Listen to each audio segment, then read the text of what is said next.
welcome back to Wayne's World viewers for another episode of the Arsenal Football Manager 22 save. I hope I find you safe, I hope I find you well.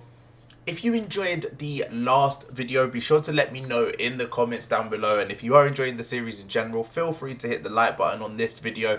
Feel free to let me know in the comments and consider subscribing to the channel. We're currently sitting at a decent amount of subscribers for a new series, so all of the support has been really appreciated. We want to push on towards that 100 subscriber mark. Any help from you guys will be greatly appreciated. Last time out then was a massive North London derby, and this episode is no different. Huge European implications with our back-to-back fixtures against Cristiano Ronaldo and his mighty Man United and Leicester City. Two teams that will probably be rivals for us at the end of the season to be in that top 6 fight. I'm hoping that the boys can continue the good run of big fixtures that we've been going on. Obviously, in previous episodes, if you've not caught up, I don't want to spoil it too much. You can go back and check out the episode against Liverpool. Also, games against Chelsea and Manchester City. We fared quite well. So I'm hoping that we can do the same starting at Old Trafford. Let's get into it.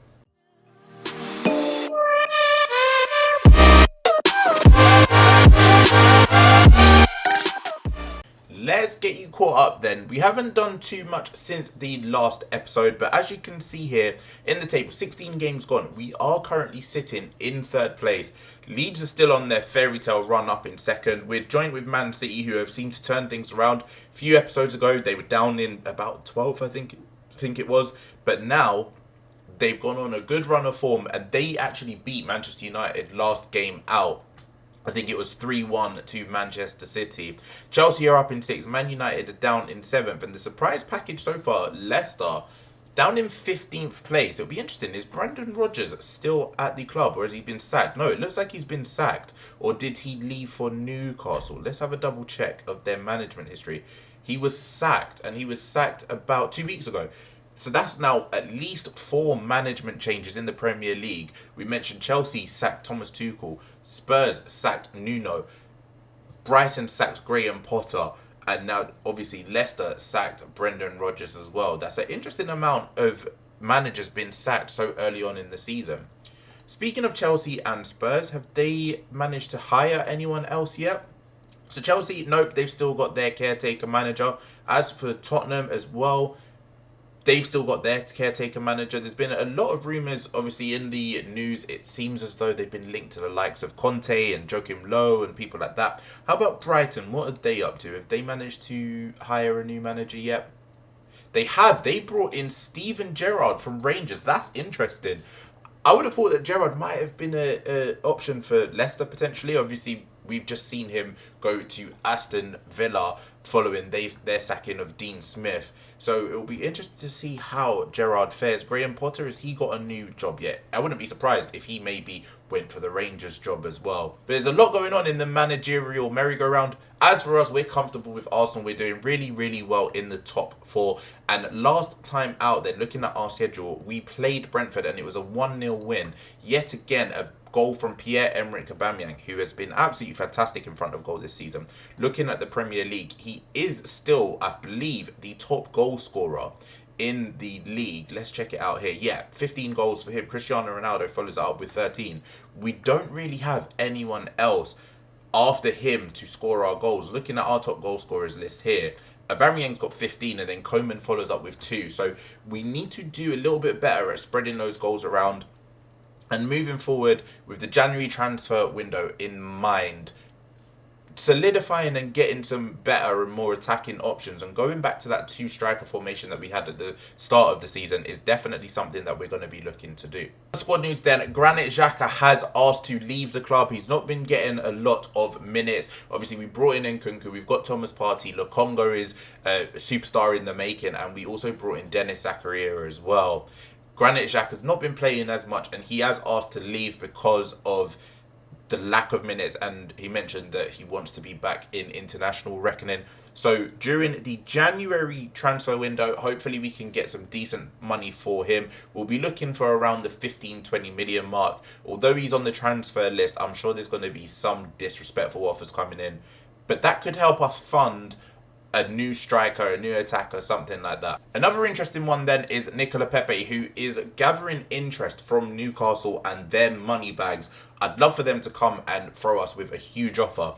No goals for him this season, and he has played quite a lot. Most of it off the bench, but he's not done anything near as much as I would have hoped. He does have 3 assists, which is all well and good, but considering we don't have any European football this year, Pepe is someone that we're probably going to look to move on. He's been a huge disappointment so far during his whole time at Arsenal.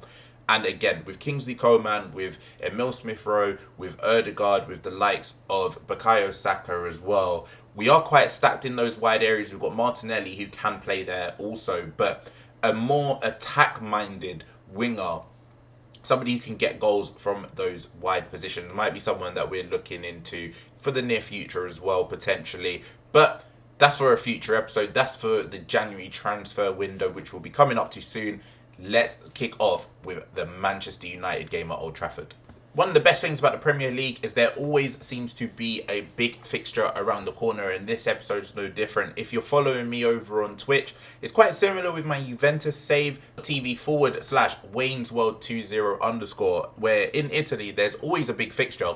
Premier League is absolutely no different, and we're going away to Old Trafford with what is our best 11 on paper. Tomiyasu comes back in for Ainsley Maitland-Niles on that right-hand side. And Nkunku and Partey, once again, holding it down in the middle. They've been fantastic. Bukayo Saka, Ødegaard, Kingsley Coman and Aubameyang. We really need some more goals from these 3 behind Aubameyang, who is really carrying the load right now. It's going to be very difficult up against Manchester United, the likes of Varane, if they're going to be playing defensively. I'm sure Man United have got a very good record. And the main man himself, Cristiano Ronaldo, is going to be hard to pin down. But we've been defensively solid for the majority of this season. Fingers crossed that can carry on here. Looking at their team, yeah, it is a full-strength lineup. Varane and Maguire at centre-back, Cristiano Ronaldo, Rashford, Sancho probably on that right-hand side, Bruno Fernandes as well. It's going to be a tricky one. It's going to be a tough one. But I believe in the boys, and especially with positive results in big games in the past, this is another one that I'm hopeful we can go forward and cause them some trouble at least. We are in the yellow away kit. We're going to start things off here and hopefully get a positive result. Now, obviously, one of the big things here is that regardless of the result, I think Manchester United will stay behind us. Ødegaard with a free kick. Even if Manchester United were to win, I think we will have an additional point on them. And Nkunku with the effort. It was blocked by a defender. It was poor clearance, and Kingsley Coman's there to tap in. What a very weird goal. But we take those round here. Arsenal 1, Man United 0 at Old Trafford. McTominay with a poor header. Ben White picks up on that left-hand side. Gets a ball across, and then Nkunku with a bit of a scissor kick. Who was that? Was that Raphael Varane? Yeah, Raphael Varane with a weird attempted clearance there. Straight into the path of Kingsley Coman. And he slots it into an empty net, and it's 1-0 in the 15th minute. Now that we've taken the lead, we've obviously got something to hold on to. There's a corner here from Bruno. Finds Raphael Varane. It's gone over. While we've got something to hang on to, that's the main thing. We have been dominant in possession, keeping the ball really, really well. Obviously, we've had 57% of the possession. Another dangerous corner here. McTominay in at the near post, and it is 1-1. We now need to start doing stuff with the possession. We've had that one highlight with that one chance. We don't seem to be capitalising on keeping the ball as much. Bruno with the corner in at the near post, and McTominay's there. We spoke previously in the past about how powerful corners and headers are in this game. And it's something that we're going to have to look maybe to exploit ourselves in the second half. Another chance to build up then, and Partey lays it into Ødegaard. He finds Nkunku and he's found some space. It's a poor effort. It's well saved on the line by De Gea. It was a bit speculative from Nkunku there. Probably had a few options that he could have maybe driven into the box a little bit more. But at half-time, it is 1-1. We've done okay. Team-wise, I can't really complain too much. As I said, we've dominated possession. We've had some good chances. We're winning on the higher XG as well. Second half is just about maybe a few tweaks here and there. Once again, Bukayo Saka's not had a very good game.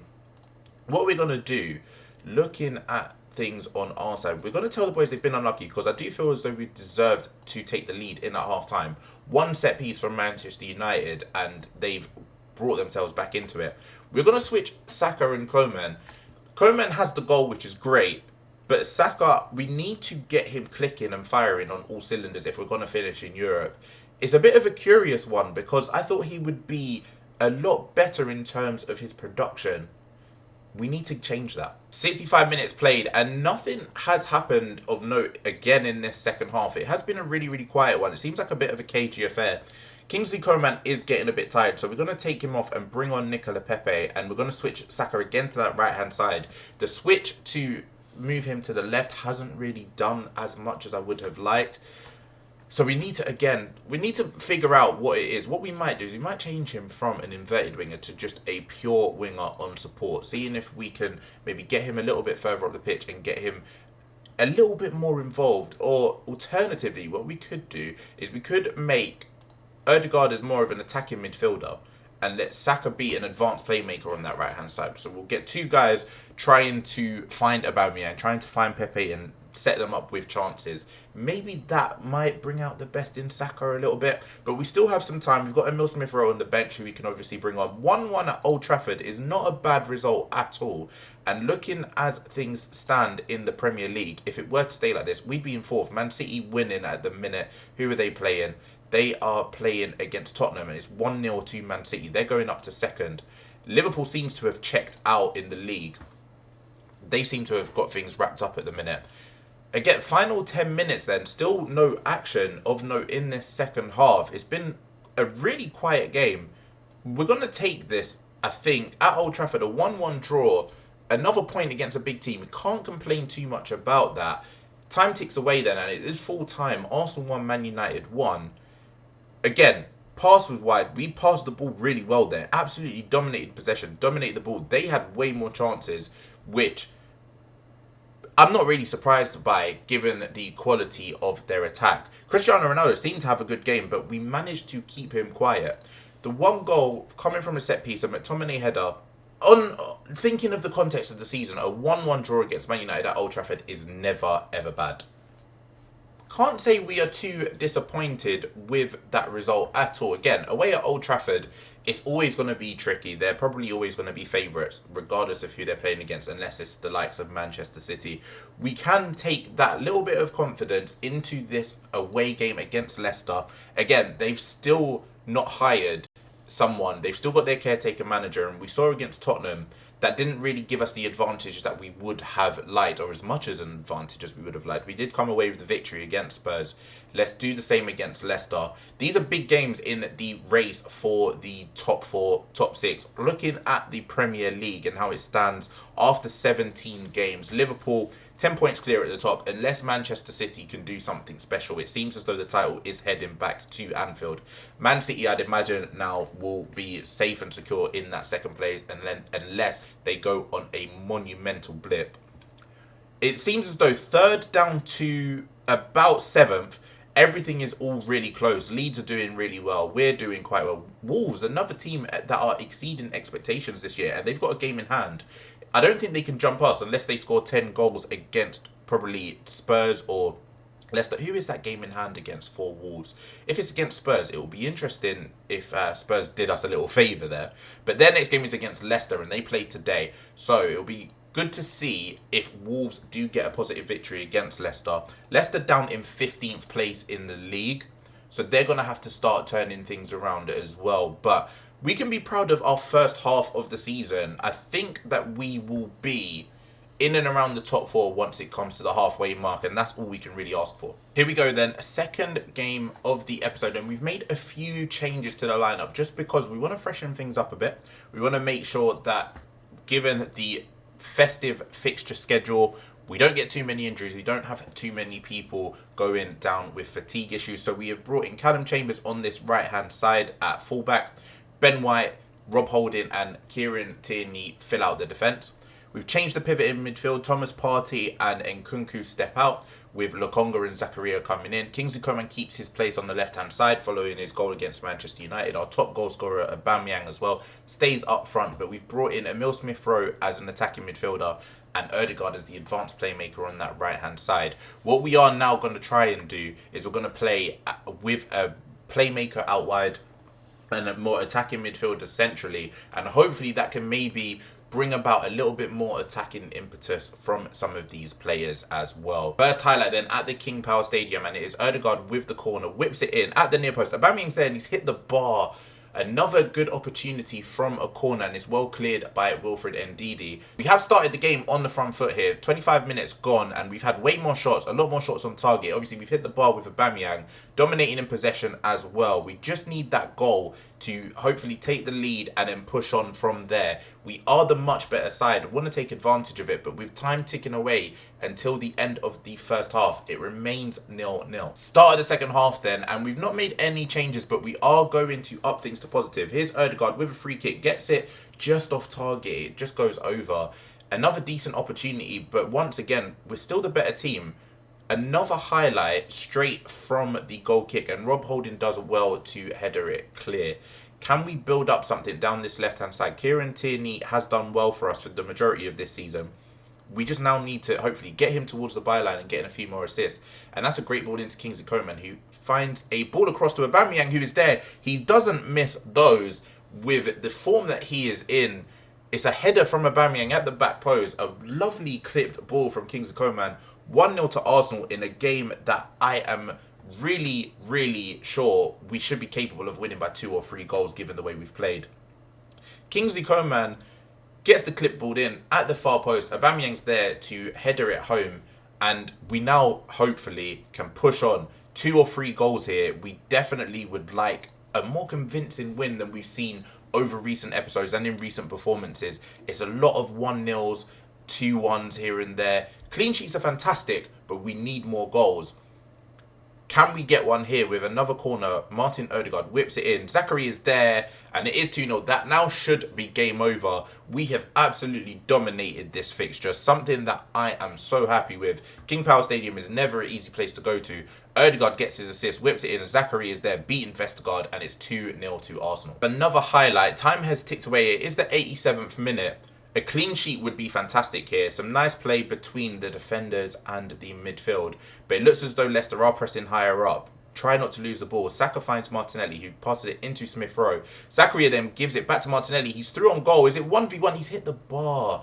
That should have been finished, and it should have been 3-0 to Arsenal. But can't really complain too much. It has been a professional away performance from the boys. Arsenal 2, Leicester City 0. Another clean sheet.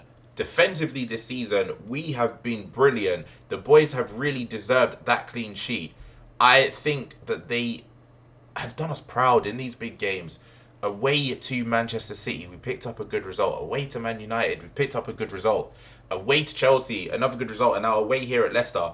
The good thing is, we have all of these guys coming to the Emirates, and as we mentioned before, the Emirates has become a bit of a fortress for us this season. I believe we've now played there 8 times at home.